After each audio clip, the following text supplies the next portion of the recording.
Halo sahabat Mas Berlian, ketemu lagi dengan channel UMKM Emas pertama di Indonesia. Ini adalah UMKM Niaga, bukan sekedar edukasi emas semata.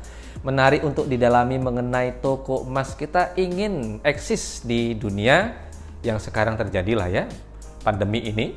Kita ingin eksis di new normal. Nah, berdagang ini adalah solusi. Berdagang apa yang paling aplikatif dan menarik sekali adalah berdagang emas loh teman-teman. Nah, berdagang ini tidak perlu ada syarat khusus. Anda tidak berpendidikan, Anda tidak punya profesi khusus, Anda bahkan tidak cukup pintar, bahkan Anda tidak punya dana dan tidak punya modal sekalipun bisa berniaga loh ya. Hari ini kita bicara mengenai toko emas. Ini dari dulu nih teman-teman pada nunggu nih. Kapan ya bicara mengenai real toko emasnya?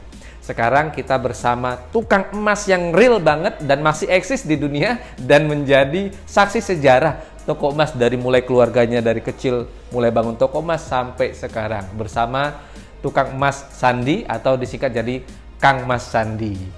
Halo sahabat Mas Berlian, dengan saya Kang Mas Sandi. Jadi sahabat Mas Berlian, hari ini saya dengan Kang Mas Sandi. Ini biar enak kita manggilnya Mas Sandi aja ya, biar supaya smooth ya. Ini biar mudah sekali, teman-teman nanti bisa menyimak langsung bagaimana sih sebenarnya dari awal sampai akhir, dari tentang bagaimana memulai toko emas. Tapi sebenarnya toko emas terlalu besar ya, Mas Sandi ya. Bicaranya toko emas itu karena bicara tentang dana, harus bicara tentang runutan keluarga, apakah keluarganya punya toko emas atau tidak, harus bangun toko emas. Nah, ini kita bicara tentang sebenarnya berdagang emas dulu lah, dari kecil ya. Mengenai yang paling kecil banget, baru nanti kita bicara tentang toko emas gitu ya. Jadi, sahabat Mas Berlian, di sini Mas Sandi ini sudah bukan menjuarai ya. Sudah melalang buana, sudah menjadi bunglon di mana-mana lah begitu ya. Sudah banyak sekali asam, garam, pahit, manis dan apalagi ya. Bahasanya itu udah cappuccino cincau aja lah ya. Ada manis-manisnya, pahitnya sedikit dah. Nah, hari ini kita akan gali semuanya mengenai kenapa sih orang mau berdagang emas, kenapa harus berdagang emas begitu. Nah, gini loh Mas Sandi. Kenapa sih orang itu harus berdagang emas di kondisi new normal sekarang ini loh? Gini, kalau kita bicara kita pedagang emas, itu adalah bisnis anti miskin. Bisnis anti miskin. Nah, bisnis anti miskin semasa kita masih mempunyai stok emas itu adalah aset kita, itu harta kita yang kapanpun itu bisa dicairkan dalam bentuk uang dalam hari yang sama, bahkan nggak perlu waktu yang berjam-jam, itu bisa langsung jadi uang. Berarti kita nggak bakal miskin kalau kita punya stok emas. Gitu ya. Jadi sebenarnya yang seperti yang pernah saya bilang berkali-kali, pedagang emas itu hartanya bukan uang tapi adalah emasnya. Benar. Nah, dengan emasnya, kepemilikan aset emas itu harus sampai seumur hidup teman-teman. Jadi jangan dijual. Ada yang berpikir bahwa beli emas untuk dijual, salah. Tapi kalau toko emas, pedagang emas, beli emas bukan beli emas, jual emas untuk membeli kembali. Ya kan? Jadi seperti orang pedagang umumnya lah ya. Tergantung komoditi apa yang dijual. Kalau kita pedagang emas berarti emas itu untuk diputarkan. Dijual, dibeli lagi, dijual, dibeli lagi. Dengan begitu baru kita mendapatkan keuntungan. Ada selisih antara jual dan beli. Ya itu hukum dagang lah. Nah, lalu privilege-nya apa sih jadi pedagang emas? Artinya apa sih hak khususnya, hak istimewa, dan orang itu memandang pedagang emas itu gimana? Gini, kalau kita bicara toko emas, mungkin kita nggak sangka lah ya, ada toko emas di pasar tradisional kecil, yang mungkin yang jual ibu-ibu bapak-bapak gitu loh.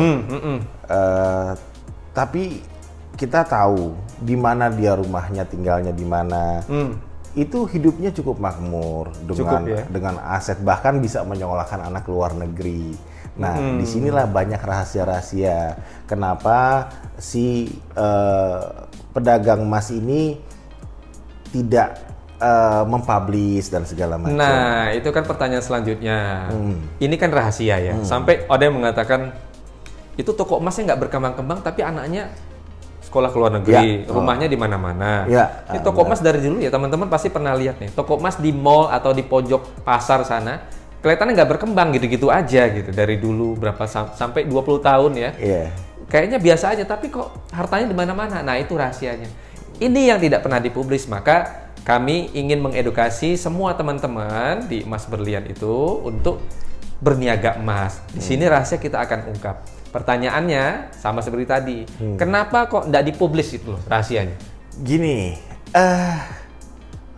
biasanya toko emas itu dari generasi ke generasi, dari neneknya, orang tuanya, saat ini ke dia. Mungkin kalau teman-teman sahabat Emas Berlian nih punya langganan toko emas, kalau ditanya atau pernah dulu ikut orang tuanya belanja di toko tersebut, itu mungkin udah generasi kesekian gitu loh.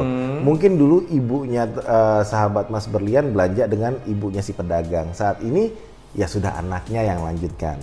Betul, nah, gitu ya. Ini bahkan toko emas pun ya untuk untuk melanjutkan ke usaha-usahanya itu, dia tuh terlalu spesifik milihnya.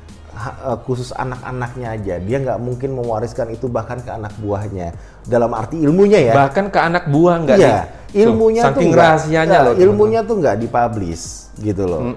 Hanya khusus anaknya yang dia percaya untuk dipublish. Karena sangat banyak rahasia-rahasia di sini toko emas itu yang sifatnya bisa menghasilkan keuntungan yang sangat luar biasa. Betul, itu. Ini sebenarnya sifat emas itu terbawa kemana-mana. Sifat emas itu tidak bisa diperbaharui, lalu tidak kadaluarsa, dan tidak bisa dipalsukan. Materi seperti ini juga tentang emas juga, ini sesuatu yang berharga yang tadi yang tidak bisa dipalsukan, tidak kadaluarsa, dan selalu baru terus dan bagus sekali untuk didalami. Menarik, seperti yang saya bilang dari awal.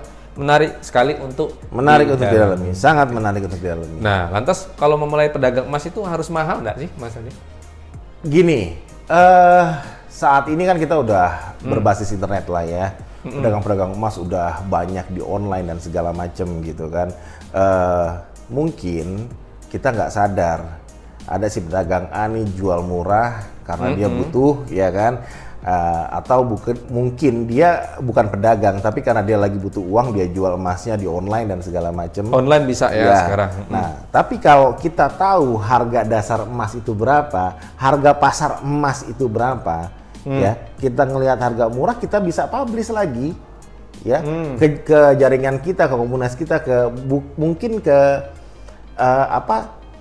orang-orang yang menjadi pelanggan kita kalau kita udah menjadi tukang emas ya. Kita publish dengan harga dilebihkan sedikit, ya itu kita kan tanpa modal. Betul. Iya kan? Tanpa modal. Itu mungkin starting awalnya dari situ. Bisa dari situ. Bisa dari situ. Seperti yang kita pernah bilang, memulai berdagang emas mulai dari emas mini juga bisa. Dari kecil-kecil, dagangkan, lalu ada margin, belikan lagi emas yang baru, dagangkan lagi, seperti itu aja berputar. Tapi ingat ya, seperti yang kata Pak Sandi bilang tadi, Mas Sandi ya, itu emas adalah hartanya toko emas, bukan uangnya.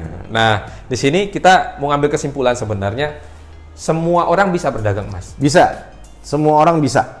Nggak harus dari keluarga toko emas. Tidak harus. Jadi setiap orang itu berhak untuk tahu sebenarnya isi apa rahasia-rahasia yang ada di dalam toko emas.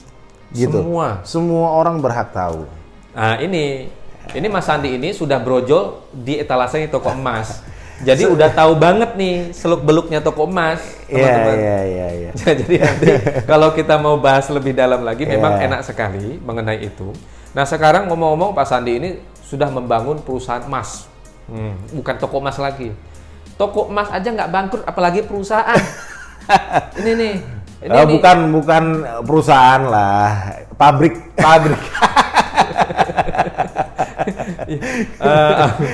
Lapak ya. Ya, jadi banyak menarik sekali kalau bicara, apalagi kemarin bicara mengenai peredaran emas di dunia. Sebenarnya harga emasnya semuanya sama seluruh dunia itu ya. Nah, balik lagi ke tadi yang kemudian pernah saya sebutkan. Kenapa sih waktu Orde Baru ya, toko emas itu hanya keluarga-keluarga emas saja yang buka? Ya karena informasi mengenai harga emas itu tertutup. Nggak bisa online, dulu nggak ada Samsung, nggak ada HP. Kita nggak bisa akses lewat internet harga-harga itu. Karena berjualan sesuatu Anda harus tahu standar harganya. Sementara kalau kita mau jual emas, kita mau tanya toko emas untuk standar harganya pasti nggak dikasih tahu, itu rahasia ya, Mas Andi ya. Jadi hari ini di mana semua terbuka. Ya, semua informasi terbuka. Yang remeh, yang apa, semua ada informasinya di internet, silakan cari. Bahkan sampai informasi mengenai bagaimana hidup di planet luar ada. Iya, ada sampai kolornya astronot itu juga dibahas di situ. Saya juga ini sebenarnya penting apa enggak sih? Padahal kita nggak mau ke astronot, tapi menarik untuk didengarkan. Nah, jadi memang ini yang perlu kita bahas selanjutnya itu adalah, lalu apakah sulit sih sebenarnya membangun dari pedagang emas pemula? Nah, ini kita akan angkat dari awal dulu ya, pemula, lalu menjadi toko emas mungkin nggak? Gini, itu sangat-sangat dimungkinkan. Jadi ada 2 tahapan sebagai pebisnis emas. Yang pertama, tahapan pertama adalah jadi pedagang emas. Pedagang emas ya. Dalam arti kita membeli emas dari sumber yang terpercaya, lalu dijual secara retail. Sumber yang terpercaya ya bisa itu dari kalau kita sebut bandar-bandar lah, bandar pemegang stok emas ya. Nah, itu lalu dijual retail dengan mengambil selisihnya, ya. Untuk tingkatan kedua adalah membeli emas.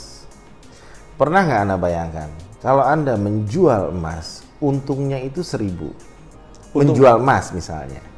Tapi kalau Anda membeli emas, itu untungnya bisa 5.000.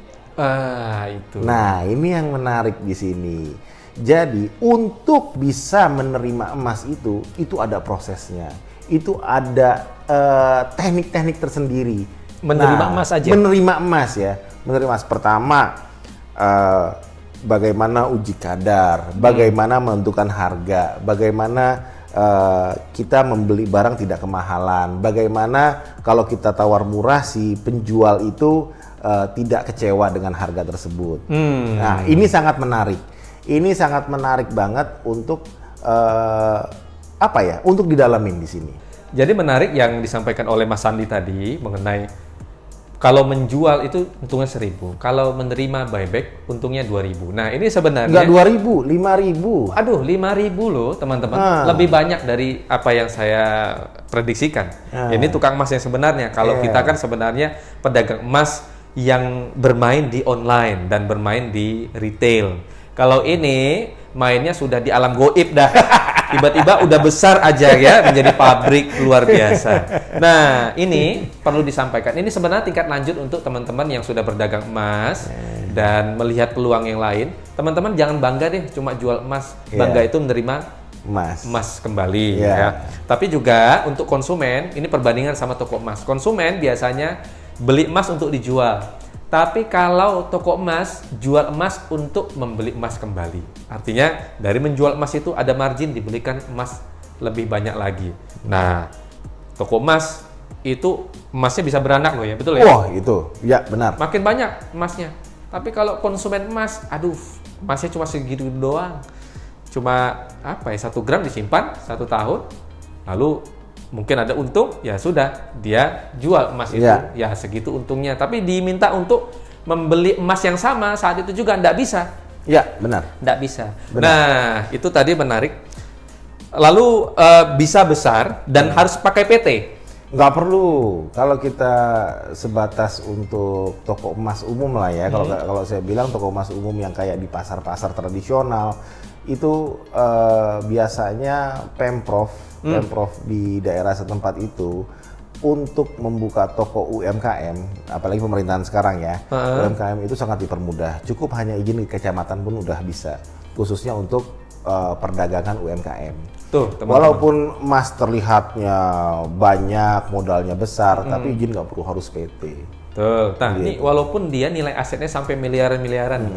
Saya juga sudah sampaikan bahwa membuka toko emas atau berdagang emas di rumah, bahkan untuk yang saat ini teman-teman bermain emas, maksud kita toko emas ini bukan harus punya toko sih ya. Iya. punya ruangan satu aja, atau di rumah aja, atau di online, itu nggak perlu pakai PT loh teman-teman. Iya. Nah, kalau mau pakai PT itu sebenarnya ada beberapa syarat tertentu kenapa Anda harus pakai PT. Iya. Agar supaya Anda punya portofolio itu pakai PT. Iya, benar. Tapi kalau hanya untuk mendulang harta dan sebagainya, mungkin saja nggak perlu pakai PT, tapi untuk pengakuan, sekedar pengakuan sih boleh sih. Dan tapi kelurahan. Kecamatan aja. Oh, kecamatan. Kecamatan. Izin perdagangan kecamatan kalau nggak salah deh. Jadi saya beberapa bulan yang lalu itu bantu temen juga buka toko di Tangerang. Itu hanya sampai kecamatan pun dia udah bisa operasi. Sudah bisa? Sudah bisa operasi. Itu toko ya, tapi kalau pabrik perusahaan seperti ini harus pakai PT. Harus izin lah, resmi harus lah. izin dong. Iya, Iya. hati-hati loh teman-teman. Nah, jadi itu di pembahasan kita. Ini kulit-kulitnya saja loh baru. Mungkin ada sedikit kulit juga saya tambahkan terkait sama karakter toko emas ya. Saya bicara karakter toko emas. Kenapa dia bisa survive sampai dengan 7 turunan lah istilahnya gitu Iya, kan. 17 lah. Oh. 17. Nih, Turun temurun gitu. 17. Turun temurun, jadi dari nenek, kakek dan segala macam sampai cucunya itu toko yang sama mungkin. Jadi ada satu clue di sini yang ditekankan oleh generasi sebelumnya adalah jangan menabung uang. Tuh. Itu yang disyaratkan bila kamu mau menjadi pengusaha emas yang sukses. Jangan ada uang. Jangan menabung uang. Tabunglah dalam bentuk stok Emas. Tuh, itu tingkat lanjut sih sebenarnya. Ya, tapi itu clue gitu loh. Itu dasarnya. Jadi kalau kita, saya pengen banget nih jadi pedagang emas yang sukses maju gitu kan. Cuma satu gitu. Jangan menabung itu dalam bentuk rupiah, dalam bentuk mata uang atau dalam bentuk uang lah. Menabunglah dalam bentuk emas. Yang pertama, kalau dia menabung dalam bentuk emas, emas itu bisa diputarkan lagi dalam bentuk stok dagangnya dia kan. Betul. Ya kan? Nah, kalau dia butuh apa-apa, ya dia jual udah jadi uang. Emas itu kan uangnya dia. Ya, itu. Harta. Jadi itu clue-nya. Jangan berpikir wah tabungan saya udah banyak gara-gara jualan emas. Iya. Tapi uang emas saya banyak. Nah, bukan tabungan kita bukan banyak. Bukan tabungan yang banyak. Nah, kenapa kita menyarankan teman-teman untuk merubah uangnya menjadi emas? Karena yang tadi ya, semua orang sudah tahu bahwa emas itu semakin naik. Walaupun terlihatnya naik turun, itulah detak jantungnya emas. Iya. Dia naik turun itu adalah hidup. Kalau misalnya datar gitu aja atau naik gitu, uang kertas sudah nggak laku itu pasti. Kalau datar gini aja, bisnis perputaran ekonomi nggak jalan. Nah, ketika ada turun orang beli, ketika naik orang jual. Nah, itu ekonominya bergerak di situ ya. Jadi teman-teman, ini materi awal aja mengenai kemudian nanti kita menjadi toko emas yang besar, mulai dari berbisnis emas dulu. Di channel ini kita akan edukasi bagaimana memulai usaha emas tanpa harus mengganggu pekerjaan utama, tanpa harus memiliki modal besar, tanpa harus punya relasi. Jangan lupa ikuti terus channel UMKM Emas bersama saya dengan juga Kang Mas Sandi. Terima kasih semuanya.